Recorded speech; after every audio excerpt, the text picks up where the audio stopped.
Happy Thursday, everyone, and thank you for joining us on Fried Okra, the public education podcast for Oklahomans.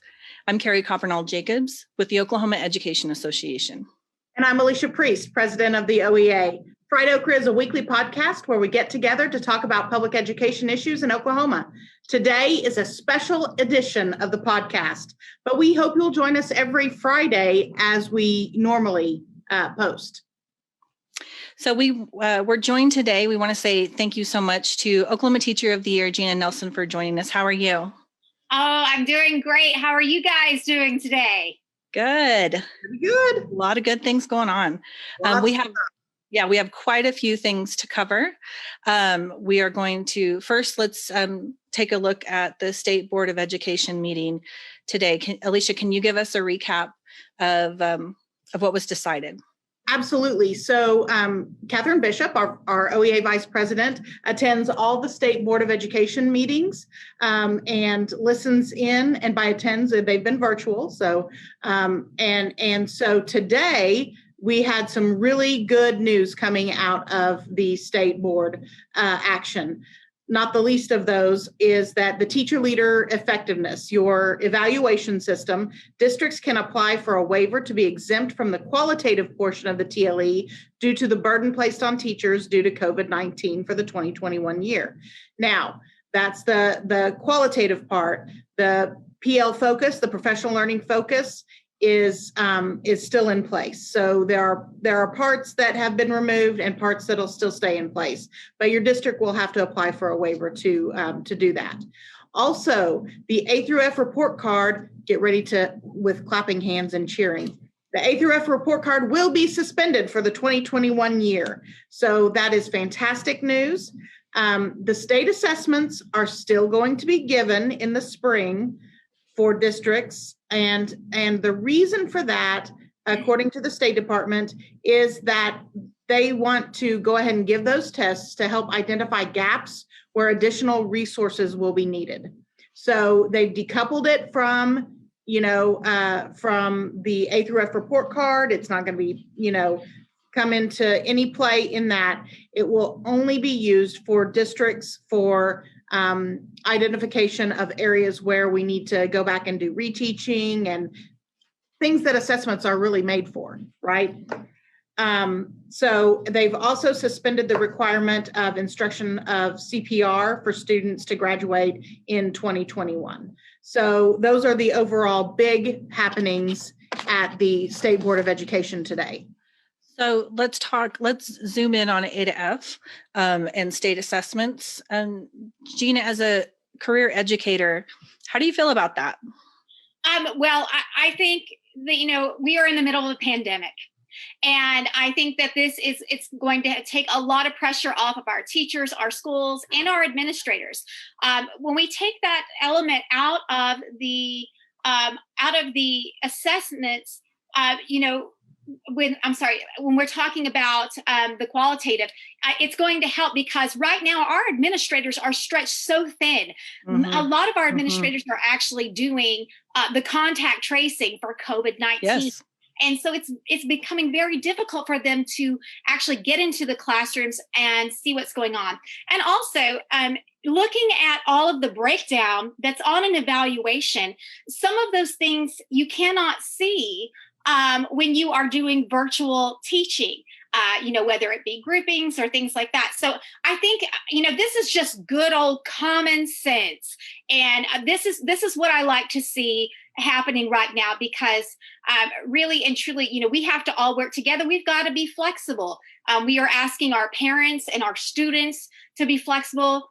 We need to ask our teachers and our admin to be flexible as well. So I want to applaud the State Board and Superintendent Hoffmeister for really alleviating that piece of stress off of our schools. There's already enough stress this year. Yes, there is. A little bit. Alicia, can you talk a little bit about accountability? One of the things that we hear is, well, this is how we hold people accountable. So what about that? So if anybody actually believes that having a test at the end of the year makes teachers teach harder, they haven't met teachers before.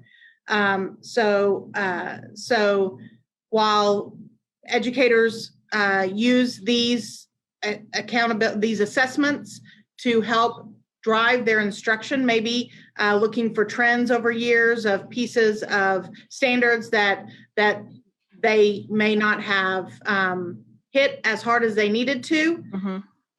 So then the next year they make sure that they strengthen that. So it really should be used as teachers look at past test scores and see where they can improve practice, as opposed to this false sense of accountability. Because, as the OU and OSU researchers put out several years ago, what the A through F report card shows is a poverty level. Yes. All right. So there's other big news that happened today. The governor has announced, very exciting, that school employees will now be moved to tier 2 in the vaccine plan, which means that school staff will be allowed to get in that sort of second wave of vaccine recipients. And the state predicts that could come sometime in January. So sooner rather than later. And as schools are looking at going back for the spring semester, Gina, how did you feel when you heard that was going to happen? Well, I am very grateful that we're going to have the opportunity to have access to the vaccine. Of course, we have to think about with vaccines, it's not just a one and we're immune. Right. You have to take that first shot and then wait and then take the second. And then we have to actually, our bodies have to build the antibodies to it as well. So it can't just be the vaccine is the cure-all. We also need to, I think, do the things that are going to mitigate this virus, wearing our masks, social distancing, and washing our hands. But also, I think that for me, and my personal opinion is that we need to talk more about community responsibility. And, a lot of it is, we've heard a lot about personal responsibility, but we need to think about this in the communities. I know that our healthcare professionals have asked us to have community responsibility. Our teachers across the state, across the nation right now are asking for community responsibility. Of course, our tribal leaders are also asking for community responsibility. And so we all want the same thing. I'm a mom. I'm a teacher. And for us, I want my kids back in school. That's what we all want. All of the teachers, we miss them. But we also want to do this safely, because honestly, Carrie, I'm tired of writing every single week on my social media page. My heart goes out to this family. Yeah. My heart goes out to this family. My heart goes out to this school, because we are in a teacher shortage. We are in a crisis when it comes to that. And I'm concerned that we're going to lose more educators because of the stress, because of COVID, because of retirement. And so for me, I think that we can be optimistic. I'm an optimistic person, but we need to make sure that we take the steps to make sure that our children are safe, and our children who are taught by adults who catch this virus and die of the virus, we need to make sure that they're safe as well, so that our kids can get a good education. Right. Because they need those professional teachers in that classroom to teach them, not a sub, not an emergency certified, whoever they decide to put in, but a certified teacher who's going to love and care for them and that knows their profession. Alicia, what about you? How did you feel whenever you found out that this was happening? Well, educators want to be back in school face-to-face. Everything that Gina said is absolutely true. And the governor has been pushing for that face-to-face school, but he hasn't given the leadership and the guidance to our state to make that happen. How do we know this? Because we're number one in spread of the virus. 168.1 per 100,000 is tops in the nation. In community. So it's ridiculous, really. And so as Gina said, we've got to do something as individuals and as communities beyond just the vaccine, because the reality is, okay, we may get the vaccine sometime close to the end of January, and it's a phased-in system. So it's going to take a month or so to get everyone in vaccinated that wants to be vaccinated, right? And then you take that first vaccine, 21 to 28 days, depending on which vaccine you take.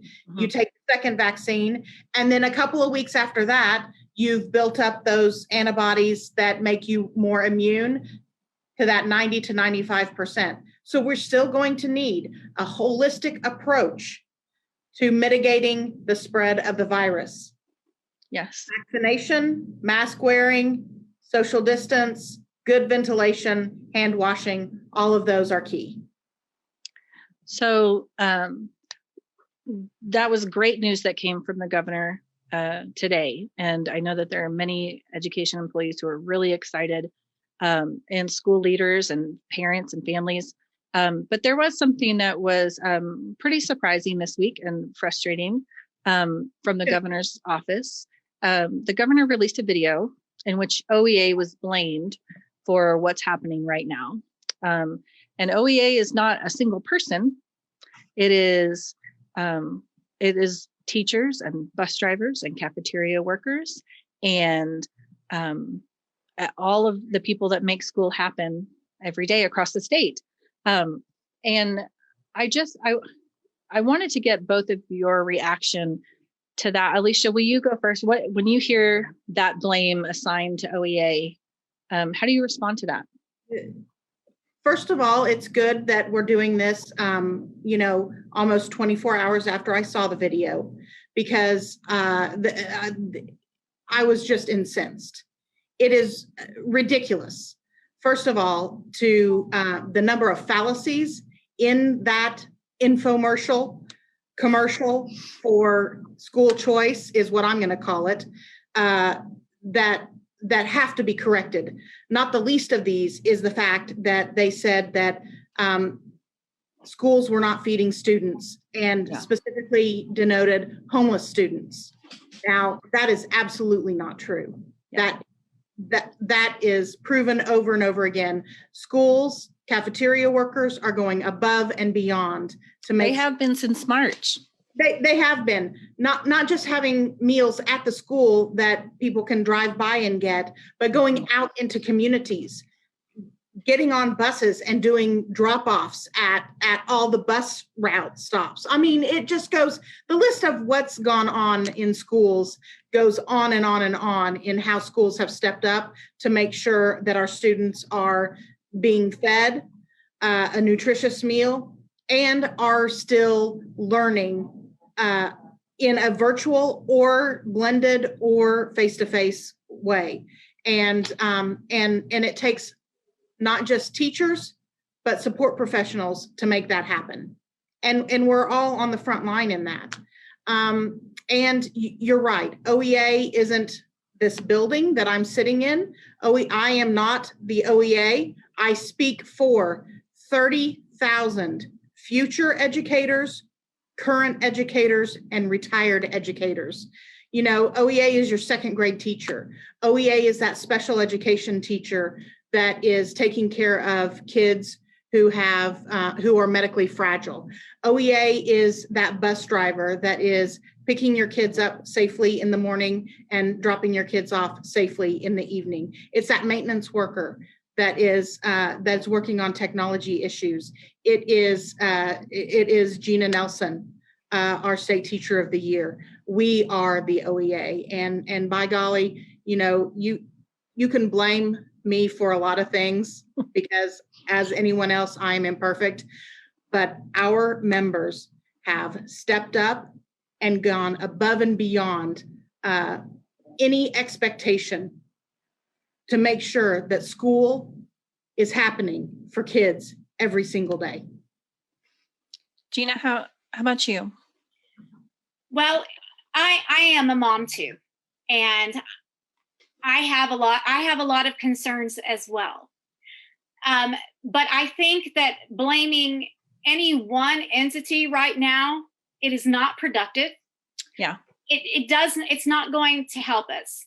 Now, I mean, I'm going to be really honest. I've never met the governor. I've never spoken to the governor. I'd love to sometime. because there are a lot of voices out there from teachers that I'm very concerned about. I'm concerned about their safety. And honestly, if teachers are saying that something is unsafe, then that means that there are kids in that building, that there's something that we need to also talk about as well. But we have educators that are putting their hearts, their souls, and their health on the line every single day. We have people who are serving those meals every single day, bus drivers. And for me right now, we don't need to play who is the enemy. If we have the common goal of getting us all safely back in school, then we have to work together. Blaming this person, putting pressure on school boards, calling these people out, that is not how we come together as a community and solve problems. That is not the Oklahoma standard. But I do want to say that I understand everything is emotional right now, and it's raw. I am not going, to badmouth people at all, because I know, I see the things. I see my own children that struggle as well. I have a 10-year-old daughter that has looked me in the eye as I am trying to help her with her virtual learning and said, "I don't think you're qualified to teach me." So I completely, thanks. Okay. I completely empathize. I have a kid in high school as well that I know that they're missing out on so many of those milestones. And we know it's not fair as moms. We know it's not fair as educators, but our number one priority is the safety of the people of Oklahoma. And because for me, it comes down to one simple thing: love your neighbor. Love your neighbor.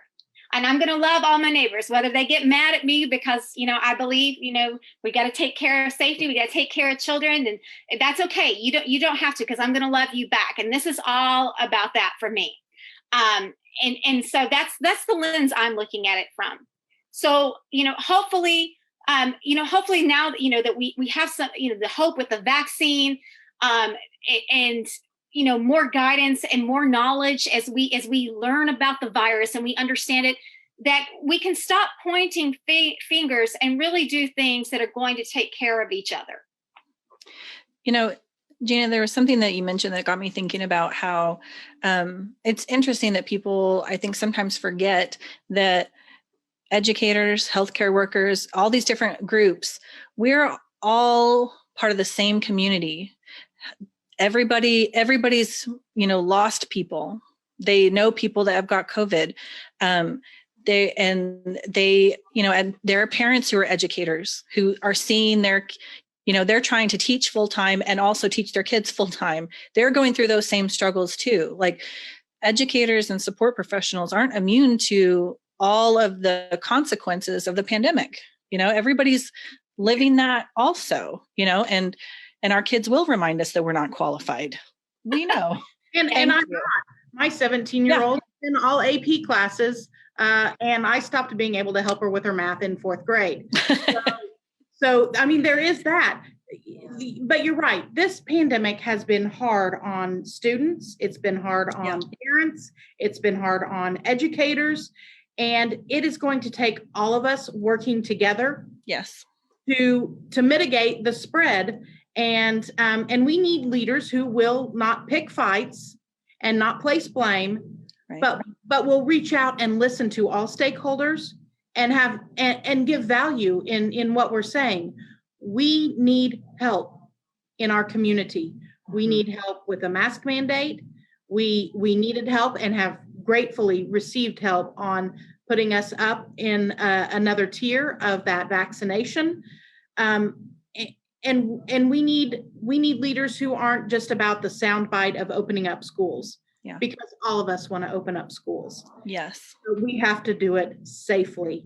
And it takes limiting community spread to do that.